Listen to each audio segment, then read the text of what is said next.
Good morning. Hi, everyone.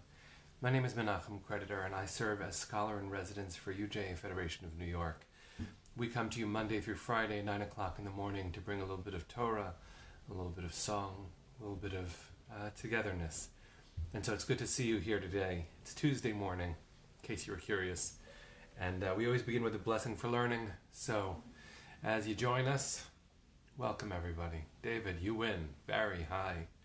All right, so we're getting started. We've got our familiar faces. Good morning, Susan. All right, I don't always encourage us. Hi, Stan. It was good to learn yesterday. Hi, Dale. Oh, this is so nice. How is it possible that we missed so much time not coming together this way every morning? We'll just have to find a way to have a traveling broadcast station wherever we are. I'm going to take a deep breath. I think this is the kind of day. Good morning, Kim. Hi, Shari. I take a deep breath, invite you to do the same with me. Hi, Andy.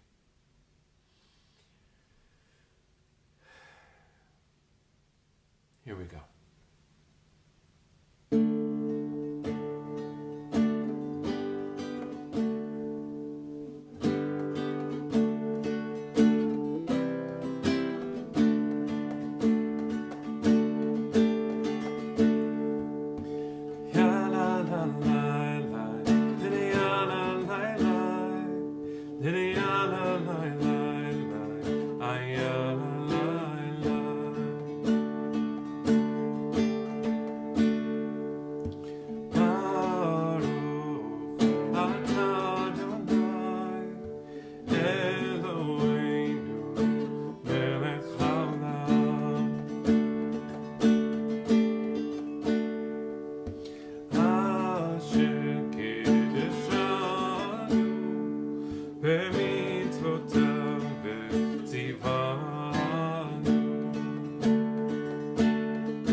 Good to see you. Wish each other a good morning too. The more comments, the more love we pour out in all the ways that we can, the better it is for each other and for the world. So thank you for not missing the chance to wish each other a boker tov, a good morning. This week we are reading the first Torah portion of the book of Bemidbar, the book of Numbers. And Bemidbar literally means desert, but it's been translated by poets like T.S. Eliot as the wilderness. It is also understood as a place of deep vision, but the rabbis ask a classic question, which is, why the desert? Why did we need 40 years in the desert? And there are lots of answers. We're not going to exhaust it, but let's talk about it for a moment. When we left Egypt, it could have been a very short path to get to the Promised Land, and yet God took us on a circuitous route. And the Torah text itself says that that's because we would have turned back. It was going to be very scary to be free. It was going to be very scary to be on our own. And so the desert was important because it took time. So even if that's the only answer we would find, that's actually a very powerful answer. But I'd love to hear from you, if you want to do some commenting, is have you spent time in a desert and what has it meant to you? What is the experience of being in a desert, and how can that be a way of understanding the formative moments of our people? I've spent time in the desert. During my gap year in Israel, I spent 6 months on Kibbutz Sa'ad, which is pretty close to Ashkelon, and I had never been surrounded by such quiet. I'd never been surrounded by nature in such a profound way. Yes, I lived in a room which was part of a building. Yes, it was a developed area, but there is something about being in the desert that is very different. It was very different for me from being anywhere that I'd been before. Here are here's one very specific thing that the Torah might be suggesting. The Midbar, the desert, is a place that is dry, it is empty. You're forced really to look up, and even in a world with as much technology as we have today, it becomes maybe even more true. When you walk away from an urban center and you find yourself in an area of the world more sparsely settled, when you look up at the sky, you actually see it. What a powerful thing. As Jerry said, no obstacles. Jonathan said, you lived in the Arava Desert for 7 years, right? No more beautiful, relaxing peace in the world. Elise, thank you, right? The sunrise, the sunset, it's just different. I was in the Sahara. There is such power to being in a place that isn't defined. What a glorious gift it is to be in an undefined area.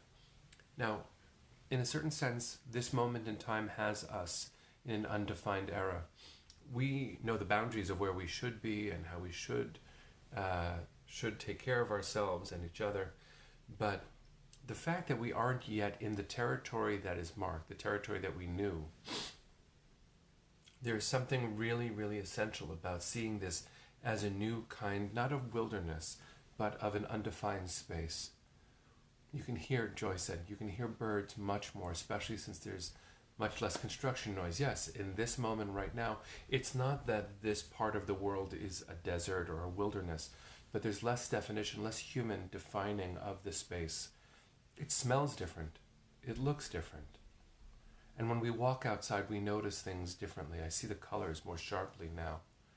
And so I would bless us to take today, take this moment, and step outside and listen. If the sounds you hear are the sounds of your neighbors, maybe we can listen better to that, even if it's loud. I had my window open just a minute ago, and it seems like just every time I'm about to go on, one of the neighbors starts doing some work with a machine in their lawn. And at first I felt annoyed.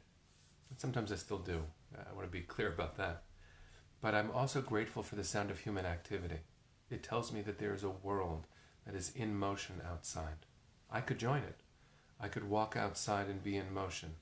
The way that we can be near each other, to be safely near each other, might be to notice the world we share with sharper eyes, with sharper ears, with a more attuned soul. A desert invites that. So we're not quite there, but we're not quite not there. So let's take today and notice the world around us with ears that don't have any specific expectation. Let's let every sound be a surprise. Every piece of activity be a gift. Let's see if we can bring ourselves more firmly into the world today and experience it, not knowing what there's going to be. So friends, let's sing our way out. It's good to be together. We'll see each other again tomorrow at 9 o'clock in the morning. Here's a new melody. It's not new. It was written by my father-in-law, Shlomo Karlbach, many years ago. I'll just share it with you, see if you know it. If not, we'll learn it together.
Boker Tov, everybody.